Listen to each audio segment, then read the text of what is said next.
The Defence Minister and Police Minister have given an update on the Justice, Crime Prevention and Security cluster. The President has since fired National Police Commissioner Ketla Sitole, and there's been calls from the police union for him to do likewise with Police Minister Bheki Cele. Our reporter Govan Whittles attended that briefing and joins us now. Govan, an intense briefing, lots of questions asked on various security issues, including the question about the Ukraine. Reporters and journalists there seemingly not getting very solid answers from the ministers attending. Yeah, regarding Ukraine, there were a number of things said here. The first is that the South African National Defence Force has not been notified of South Africans that need evacuation from Ukraine.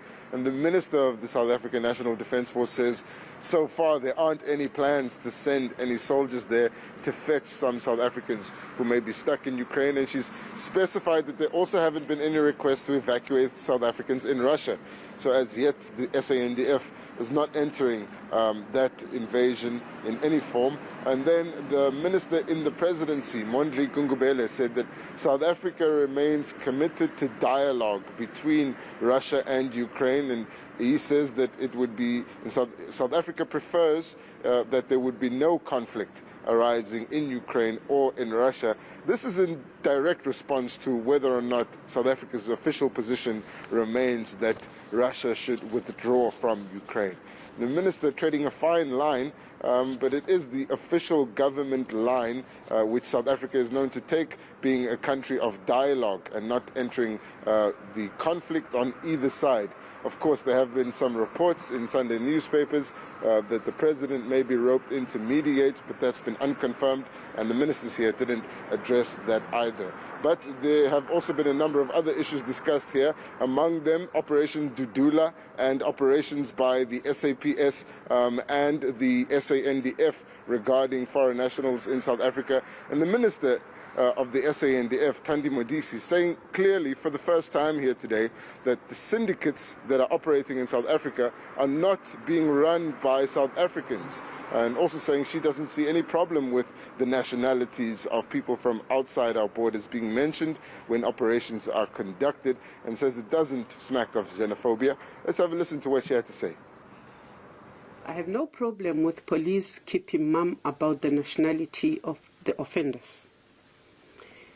But I think that sometimes we are too shy to say to people who cross the borders legally and illegally, who reside amongst us, who do not respect our laws, traditions and cultures, that we are fed up.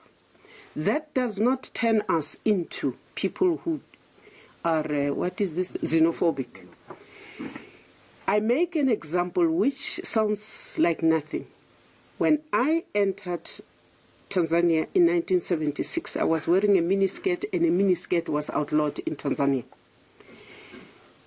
I could not leave the airport facilities until the ANC had found me a kanga to wear to respect the laws of the country. And in every country I have been, and in every country I continue to be, I make sure that I am on the right side of the laws. And that is all we are saying. The truth of the matter is that most of the syndicates are not run by South Africans, and we're too ashamed to say that in Tatekele. What is happening in Orkney and Potchefstroom, we need to give a little closer look at, because it is syndicates who sometimes deal with matters which take away even the water supplies which is supposed to be routed to people, and then we blame the municipality. So we need to say, come stay with us, yes, if you are legal. If you are not legal, please approach us for help. If you are in trouble, we will see how we help you. If we have to deport you, we will also not be apologetic about deporting you. But please respect us. Govan, a number of analysts and security experts have said that instability in police leadership can be directly accredited for our high crime rates. Those leadership spats currently a very big focus in the newspapers and in the media in South Africa. What did Police Minister Bheki Cele have to say about the axing of Police Commissioner Ketla Sitole?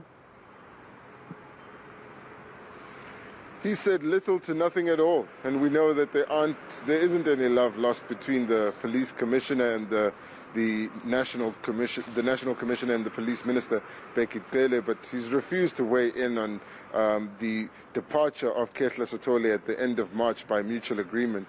Wouldn't even weigh in on why it is in the country's best interest. Instead, there was a comment from Mondli Gungubele, who said that in the State of the Nation address, the president had said he would be acting on the recommendations of the July riots high panel report, and it could reasonably be drawn that the announcement of the departure of General Ketla Sithole as National Police Commissioner follows the announcement from the President that he would act on that report, and so this is part of him acting on that report. But let's have a listen to Bekitele, the Minister of Police, and what he had to say about the axing of Ketla Sithole after he said that he believes the experts in policing are happy with his work and they have some confidence in him. But let's have a listen to what he had to say about the National Commissioner. Not a single one I'm going to answer, because that is a presidency issue.